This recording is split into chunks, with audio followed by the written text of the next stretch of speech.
Hello friends, मेरे channel में आप लोग को स्वागत है। तो चलिए आज शुरू करते हैं एफआई की पोजीशन से।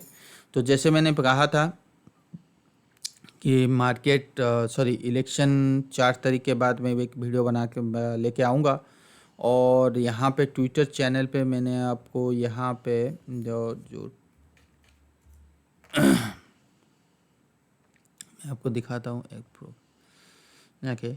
यहाँ पे क्लियर कट बोल दिया था कल। अगर जिन लोग ने मेरा ट्वीट देखा होगा तो उन लोगों को ये चीज़ यहाँ पे मिल गया था। Tells you a lot, only focus on 200 EMA, I think good support is there. तो दैट मीन्स मैंने ये चीज़ क्लियर कट कह दिया था। सिंपल एनालिसिस मैं हमेशा कहता हूँ, it's a very powerful analysis. So पिछले बार हम लोग 200 EMA के पास एक सपोर्ट लिए थे और इस बार भी एक सपोर्ट लिए और इतना बड़ा कैंडल हुआ जो इलेक्शन का कैंडल था। तो कुल मिला कि ये तो पहले मैंने कहा था कि 21,800 आज स्ट्रॉन्ग स्ट्रॉन्ग सपोर्ट जोन। और इसके ऊपर मैं आऊँगा। और मैंने ये कहा था गुड सपोर्ट इज़ देयर। और ये देखो ओनली फोकस ऑन 200 EMA। तो उसके बाद आज हमने मार्केट में एक अच्छी तेज़ी देखने के लिए मिला। ये जो 200 EMA था जो मैंने बताया था, तो 21,930, तो 22,500 तक मार्केट आ गया था। ठीक है ना। तो चलिए शुरू करते हैं। इस डाटा के बेसिस पे देखिए, यहाँ पे मैं आपको यहाँ पे डाटा वो दिखा रहा हूँ। एफआई का जो पोजीशन है ना डेरिवेटिव में, एफ एंड ओ में, वो चीज़ दिखा रहा हूँ। फ्यूचर में जो पोजीशन है तो उनका हेवी शॉर्ट पोजीशन है। ठीक है ना। तो कहने का ये मतलब है कि जब जब एफआई के शॉर्ट पोजीशन एक लिमिट में आ जाता है, मतलब एक सपोर्ट लेवल पे आ जाता है। देखिए यहाँ पे 4 लाख, यहाँ पे माइनस में आ जाता है। ये देखिए इस पॉइंट की बात कर रहा हूँ। तो तब मार्केट में एक काइंड ऑफ बॉटम था, मतलब एक सेलिंग था। देखो यहाँ से, ठीक है। उसके बाद फिर यहाँ पे आया। तो जब जब बॉटम बनाया या जब जब हेवी सेलिंग आया ना, तब एफआई का पोजीशन माइनस में होता है। उसके बाद एक अच्छी तेज़ी हुआ। ये देखिए, ये बहुत बार मैंने पहले भी बताया था, आज भी फिर बता रहा हूँ। आज क्यों बता रहा हूँ? आज इसलिए बता रहा हूँ क्योंकि आज की जो पोजीशन है, जो भी है, जो मार्केट नीचे आया है आज अभी, एफआई की भी वहीं पर है। तो चांसेस है, तो यहाँ पे कोई भी यू टर्न होता है प्राइस से तो अच्छा खासा बाइंग की तरफ आ सकता है। तो इस पोजीशन पे क्लियर कट समझ में आ रहा है कि एफआई की जो ये पोजीशन है। तो उसके साथ साथ अगर हम क्लाइंट की बात करें तो क्लाइंट हेवी बाइंग में बैठा हुआ है। ठीक है, ये है भी। जब जब क्लाइंट मतलब रिटेलर जो क्लाइंट है, और जब जब ये इनका हेवी बाइंग में आता है ना, हेवी ऊपर की तरफ होता है, तब मार्केट में सेलिंग शुरू होती है। मतलब ये समझ लो, देखो बाइंग शुरू होती है। देखो मार्केट ऊपर जा रहा है, क्लाइंट की पोजीशन नीचे जा रहा है, मतलब क्लाइंट बुक कर रहे हैं और एफआई शॉर्ट की पोजीशन को स्क्वायर अप कर रहे हैं या नया पोजीशन बना रहे हैं। कुछ भी कह सकते हो। ठीक है ना। तो ये सिनेरियो है। देखो यहाँ पे नीचे है एफआई और क्लाइंट ऊपर है। ठीक है, तो ये चीज़ हमने बात हो गया। अब आते हैं पूरा इसके ऊपर। तो मैंने ये सिंपल एनालिसिस इसलिए कह रहा हूँ। देखो 200 EMA का जो इम्पोर्टेंस है वो तो है ही है, वो मैं यूज़ करता हूँ स्क्रीनर में। इसमें स्क्रीनर सिंपल इसलिए यूज़ करता हूँ कि कौन सा स्टॉक 200 के ऊपर है, कौन सा स्टॉक 200 के नीचे, so that on the basis of 200 EMA we can decide for the bull और बियर काइंड ऑफ सिचुएशन हो। ठीक है। उसके बाद मैं पैटर्न को, बट यहाँ पे पैटर्न की बात बिल्कुल नहीं कर रहा हूँ। यहाँ पे जो बात कर रहा हूँ जैसे ट्रेंड लाइन है ना, ये देखो ये जो ट्रेंड लाइन है तो ये ट्रेंड लाइन है। तो उम्मीद है कि ये ट्रेंड लाइन के आसपास रेजिस्टेंस लेगा। तो ये जो मूविंग एवरेज है ना, ट्रेंड लाइन हमेशा एक स्ट्रेट आता है, तो मूविंग एवरेज हमेशा इस टाइप की आती है। तो ये जो मूविंग एवरेज है ना, तो मूविंग एवरेज काफ़ी ज़्यादा पावरफुल होता है ट्रेंड लाइन से। क्योंकि बहुत बार ऐसे होती है कि ट्रेंड लाइन में ओवरलैपिंग हो जाता है, हमें लगता है कि ब्रेकआउट हो गया, ब्रेकडाउन हो गया, बट ऐसा होता ही नहीं है। 2 दिन के बाद फिर भी मार्केट में बाइंग और सेलिंग आ जाती है, तो ट्रेंड लाइन ओवरलैपिंग इसको कहते हैं। बट जब मूविंग एवरेज अपने क्लियर कट ये कहते था कि यहाँ पे एक सपोर्ट लिया है, तो चांसेस है सेकेंड टाइम भी यहाँ पे सपोर्ट लेगा। तो इसीलिए मैंने इसको ज़्यादा ही इम्पोर्टेंस दिया। ये 200 का 200 हो, अगर 200 के जगह अगर 100 मूविंग एवरेज होता तो मैं 200 को ज़्यादा इम्पोर्टेंस नहीं देता, मैं 100 को इम्पोर्टेंस देता। अगर 100 के जगह 50 होती तो 50 को इम्पोर्टेंस देता। तो सिंपल है, इसमें मुझे कोई वो नहीं है कि नहीं 200 बहुत पावरफुल है 50 से, वो चीज़ नहीं है। जो मूविंग एवरेज इंपॉर्टेंट है मैं उसी को दूंगा। ठीक है, ये चीज़ क्लियर हो गया। अब सेकंड चीज़ अगर मैं बात करूं, यहाँ से जो तेजी आया था ना, देखो यहाँ पे दो काइंड ऑफ सिनेरियो था। क्या है, अभी अगर मैं बात करूं, पहले लग रहा था कि ये जो ब्रेकआउट आया था ना, ये वाला ब्रेकआउट था, तो एक नया ट्रेंड चालू हुआ और वो ट्रेंड कहीं ना कहीं 24,000 में ख़त्म होने वाला था। और इलेक्शन का जो दिन आया उसके बाद 4 तारीख को बहुत हेवी सेलिंग आया। तो कहने का मतलब ये था कि यहाँ पे जो ट्रेंड था ना एक्सक्यूज मी, ठीक है, और यहाँ पे ख़त्म होके तो उसके बाद ही सेलिंग होता, उसके बाद ही सेलिंग आता, बट ऐसा नहीं हुआ। यहाँ पे ये जो कंसोलिडेशन चल रहा है ना, ये जो कंसोलिडेशन, ये सेलिंग के, ये जो अभी सेलिंग आया ना, अभी ये सेलिंग 24,000 पे नहीं आया, अभी वो सेलिंग आया 23,000 पे।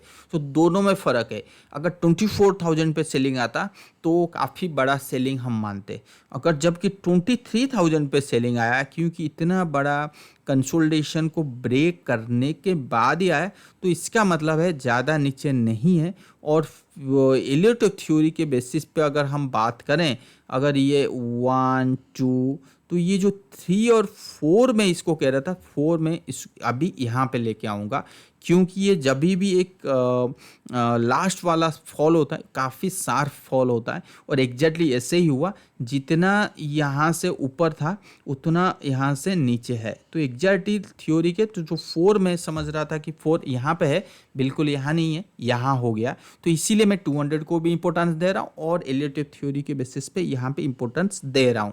सो यहाँ पे मुझे ये एक चीज़ ये देखना है कि यहाँ पे कोई भी पैटर्न ब्रेकआउट होती है, जैसे कंसोलिडेशन आता है, नीचे नहीं आएगा, जरूर आएगा, और कंसोलिडेशन के बाद अगर ब्रेकआउट देना चालू किया तो समझ लो यहाँ पे कंफर्मेशन है, ऊपर की रैली शुरू हो गया।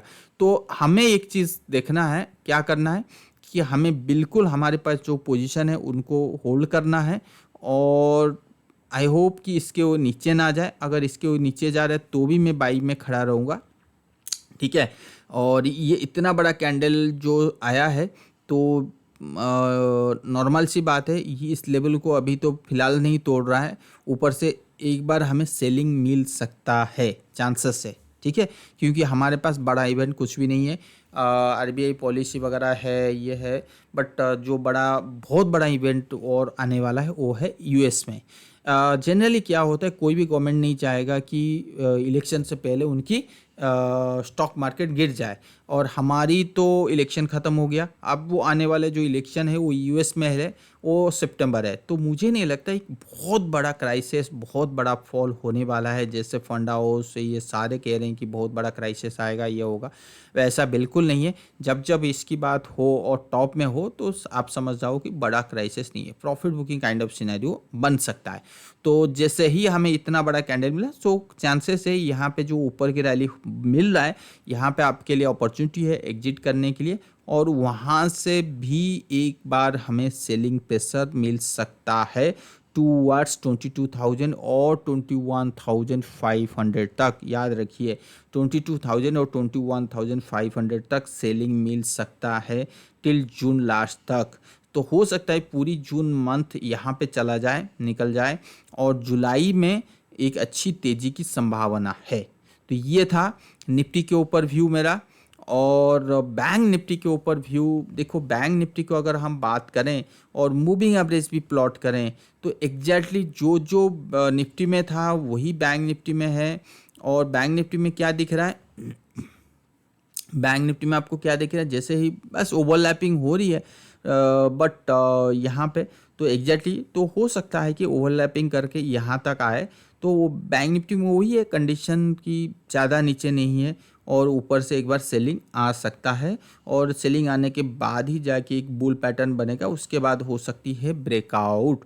तो अभी बुल पैटर्न की इंतज़ार है और पैटर्न बनने के बाद मैं आपको बता सकता हूँ, ठीक है। और ये जो अभी का सेलिंग है, अभी जो कल सेलिंग आया, आज जो बाइंग आया, बहुत अच्छी चीज़ है। जो मिड कैप स्मॉल कैप में एक वन वे रैली चल रहा था, वहाँ पे कहीं ना कहीं सेलिंग आ गया, बहुत हल्का हो गया। और स्मॉल कैप देखोगे तो सारा सेक्टर में भी सेलिंग आया, ऐसा नहीं है सिर्फ mid cap small cap, PSU bank, BSC, हर जगह आपको सेलिंग आया। तो ये हल्का हो गया एक नया ट्रेंड के लिए, नया तेज़ी के लिए। तो इतना बड़ा सेलिंग है तो कुछ दिन तो रहेगा, वो रहेगी। और अभी हमारी जो फोकस रहना है वो रहना है one and only US market के ऊपर। तो यूएस मार्केट में अगर आप देखोगे तो पहले भी मैंने इस बार वीकली वीडियो में बताया था कि डाउ जोन्स गिर चुका है और डाउ जोन्स हो सकता है कि यहाँ तक आए, 4% तक और फॉल हो। बट अभी भी उम्मीद है, जैसे अभी मैं आपको दिखा रहा हूँ एसपीएक्स और नास्डैक ऑल टाइम हाई को ब्रेक कर रहे हैं, तो यहाँ पे सस्टेनेबिलिटी नहीं है क्योंकि मोमेंटम यहाँ पे बिल्कुल गायब है। अगर मैं इंडिकेटर देखूँ, चाहे वो डेली हो चाहे वीकली हो, मोमेंटम गायब है, मतलब स्ट्रॉन्ग मोमेंटम की वो सिचुएशन नहीं है। तो उस बेसिस पे मुझे ये लग रहा है कि मार्केट में हो सकता है कि यूएस में सेलिंग आए, जो उस इसका इफेक्ट हो सकता है हमारी इंडियन मार्केट को आए। सो हो सकता है कि जैसे मैंने अभी कहा 22,500 या 22,800 से दोबारा सेलिंग आ सकती है टुवर्ड्स 22,000 या 21,500। तो वहाँ से सेलिंग आएगा तो हमारी मार्केट में भी सेलिंग आएगा। तो मेरा मानना है एक बार अगर एसपीएक्स यहाँ तक आ गया तो एक हल्का हो जाएगा और यहाँ से जो कंसोलिडेशन चल रहा था, यहाँ पे कंसोलिडेशन एंड हो जाएगी और यहाँ से एक न्यू ट्रेंड चालू होगी। तो मेरा मानना है ये जून के मंथ में हमने देखने के लिए मिलेगा। तो लेट्स सी अभी यहाँ इसका कंफर्मेशन बिल्कुल नहीं आया है। अगर ऐसा कोई सेलिंग आता है और ये कंसोलिडेशन होता है तो ये कंफर्मेशन आ जाएगा कि यहाँ तक आ रहा है। अभी तक कंफर्मेशन नहीं है बट मोमेंटम लूज है, मोमेंटम नहीं है, स्ट्रॉन्ग मोमेंटम है। तो उस बेसिस पे मैं बस यही कहना चाहूँगा कि केयरफुल रहिए, ऊपर के रैली में ऊपर से सेलिंग आना चाहिए, ठीक है ना। तो सेलिंग आएगा कितना यूएस मार्केट की अगर हम बात करें, अगर आज की हाई में लूँ तो करीब करीब 10-12% की सेलिंग आ सकता है यूएस मार्केट में, ठीक है। सो बाकी का तो चीज़ें मैंने बता दिया था। इमर्जिंग मार्केट जो है वो तो बहुत अच्छा कर रहा है। इमर्जिंग इंडेक्स, इमर्जिंग मार्केट बहुत अच्छा कर रहा है, यहाँ पे और तेज़ी बाकी है। ठीक है, यूएस मार्केट में सेलिंग आया तो भी ये छोटा मोटा सेलिंग आएगा बट ओवरऑल इसमें तेज़ी और बाकी है। मुझे डरना नहीं है क्योंकि ये बुल मार्केट है, तो मार्केट में, बुल मार्केट में इस टाइप की होता रहता है। तो ये था मेरा। और जो स्टॉक मैंने आपको बता रखा हो, जैसे रिलायंस हो, एसबीआई हो, टीसीएस हो, देखो जहाँ पे मार्जिन ऑफ सेफ्टी अच्छा है ना, वो स्टॉक को अगर आप लोगे तो बहुत अच्छा है। जैसे मैंने आपको कहा था कि डाबर लीजिए, डाबर यहाँ पे 570, 575, देखो आज की हाई देखो 630। मार्जिन ऑफ सेफ्टी कितने सालों से, कितने महीनों के बाद ये निकला है। अगर आप हिंदुस्तान यूनिलीवर देखोगे बहुत सालों के बाद निकला है। एशियन पेंट देखोगे तो यहाँ पे मार्जिन ऑफ सेफ्टी अच्छा है। तो यहाँ पे ये बिल्कुल नहीं है कि कल ही हमें बहुत बड़ा प्रॉफिट मिल जाएगा, ये गलत है। डीबीएस लैब मैंने यहाँ से बोल रहा हूँ 4000 से, देखो अभी 4500 हो चुका है।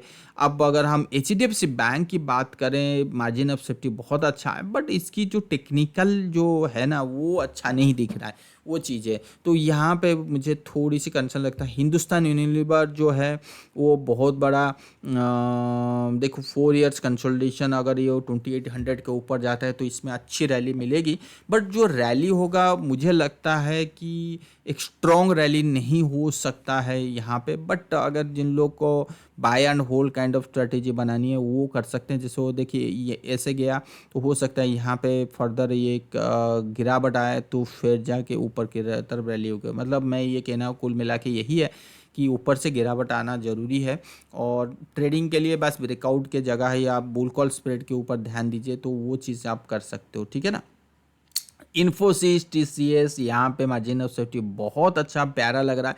ये देखो, अगर मैं इन्फोसिस की बात करूँ तो वीकली चार्ट में ये देखो डाइवर्जेंस आना चालू हो गया है। तो इन्फोसिस में काफ़ी बड़ा पॉजिटिव मूव, और ये चीज़ जो अगर मैं बात करूँ यहाँ पे हाईलाइट कर देता हूँ, कहाँ गया,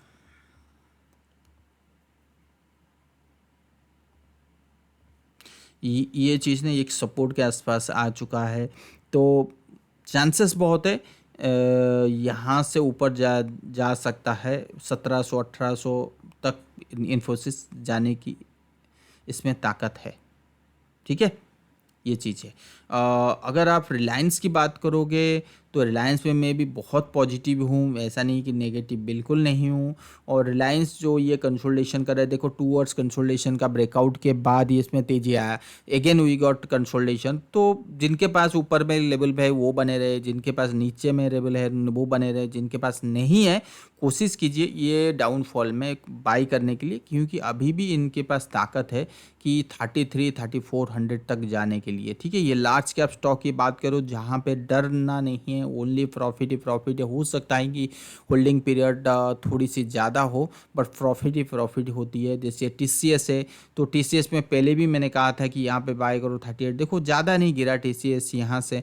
और जिस दिन आईटी सेक्टर, आईटी में भागने के लिए तैयार हो जाएगा तो आईटी सबसे ज़्यादा भागेगा, एफएमसीजी नहीं भागा, आईटी नहीं भागा, तो जिस वजह से आईटी और एफएमसीजी में अभी बाइंग आ रहा है और वहाँ पे मार्जिन ऑफ सेफ्टी अच्छा दिख रहा है। ठीक है, तो अभी कहने कुल मिला कि ये कहना है जैसे बजाज फाइनेंस है या बजाज फिंसर है, बजाज फाइनेंस में अगर मैं प्राइस एक्शन के बेसिस पे अगर बात करूँ तो यहाँ पे अच्छा दिख रहा है, मैक्स टू मैक्स ये आ सकता है 6000। बट उसी जगह अगर मैं बजाज फिंसर की अगर आप बात करोगे तो एक फ्रेश ब्रेकडाउन की तैयारी में हो चुकी है बजाज फिंसर। तो थोड़ी दिन के लिए रुक जाइए, हो सकता है कि आपको यहाँ पे मिल जाए, हो सकता है कि 1200-1300 में मिल जाए। अगर मिल गया बहुत ही अच्छी चीज़ है, वहाँ पे आप बाय कर सकते हो। तो पूरी फोकस अभी अगर आप बात करोगे या निफ्टी इंडेक्स ईटीएफ में चले जाइए या लार्ज कैप स्टॉक में चले जाइए, क्योंकि आने वाले टाइम पे ना मिड कैप, सॉरी, ये लार्ज कैप ही बढ़ेंगे। अगर फंस गए तो आपको ज़्यादा नुकसान नहीं होना पड़ेगा, ये चीज़ कहने की कोशिश करो। रिटर्न के बारे में अभी फ़िलहाल मत सोचिए, क्योंकि ये जो मेरा है ये 4th वेव ख़त्म हो गया, ये 3-1-2, तो इसके बाद जो 5th वेव होगा ये लास्ट वेव होगी। उसके बाद एक अच्छी खासी correction kind of profit booking बहुत दिन तक चलने वाला है। तो वो इसीलिए मैं कह रहा हूँ कि लार्ज कैप के ऊपर अभी ध्यान दीजिए। इसका ये मतलब नहीं है जब पीएफसी आरएसी में बहुत अच्छा खासा करेक्शन आएगा तो वहाँ पे जंप कर लूँ, क्या वहाँ पे रिटर्न नहीं आएगा? बिल्कुल आएगा। But mid cap small cap इतने ज़ोर से भागे हुए हैं, हो सकता है आए, हो सकता है नहीं आए। तो इससे बेहतर है कि जहाँ पे मार्जिन ऑफ सेफ्टी अच्छा है, जहाँ पे लग रहा है कि वहाँ पे तेज़ी नहीं हुआ है, तो वहाँ पे हम फोकस करें तो वहाँ पे हमें ज़्यादा नुकसान भी नहीं होगा और प्रॉफिट होगा तो 15-20% की काइंड ऑफ प्रॉफिट हमें आराम से मिल सकता है, which is a very good thing at this time period. जो और बीजेपी आया, बीजेपी कोई भी बहुमत, पूरी बहुमत में नहीं आया, तो थोड़ी बहुत इनके पॉलिसी बनाने में दिक्कत होगी, कैपेक्स बना करने में दिक्कत होगी, जो एक्सपेंडिचर ये सारे चीज़ करने में दिक्कत होगी।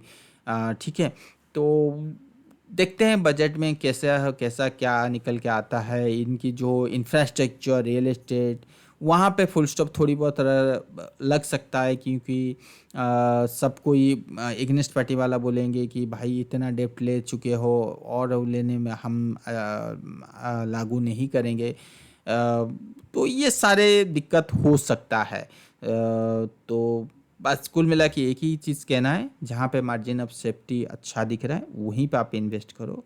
अगर वो चीज़ नहीं कर पा रहे हो तो सिंपल जितने भी ईटीएफ है, Nifty ETF, bank Nifty ETF, PSU bank ETF, PSC bank ETF, जितने भी है तो उनमें इन्वेस्ट करो, उनमें कोई डरने की बात नहीं है। ठीक है ना?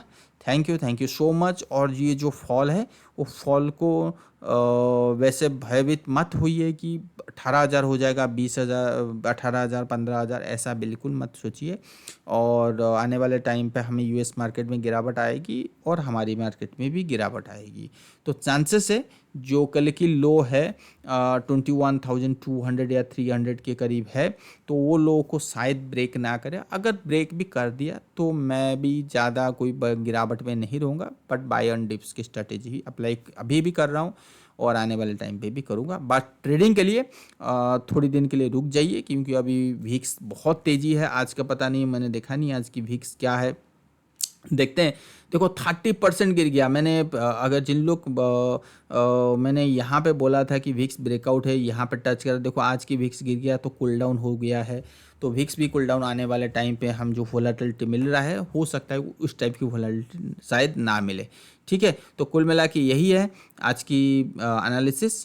तो देखते हैं पास वीकली वीडियो में कहाँ पे निफ्टी क्लोज होता है, क्या होता है, यूएस मार्केट क्या है, उस बेसिस पे फिर नया एनालिसिस करेंगे। थैंक यू सो मच और इन्वेस्ट रहिए।